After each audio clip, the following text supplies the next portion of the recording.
Hey everyone, welcome back. If you're not receiving notifications from the Scotiabank app, follow these steps. First, go ahead and open your phone settings, then search for notifications.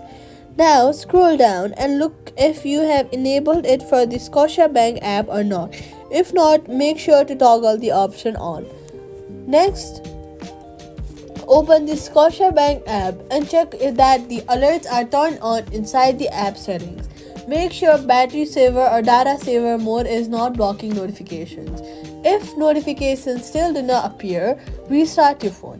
You can also log out of the app and log back in to refresh notification settings. After this, alerts and notifications should start working again, and that's it. Subscribe for more quick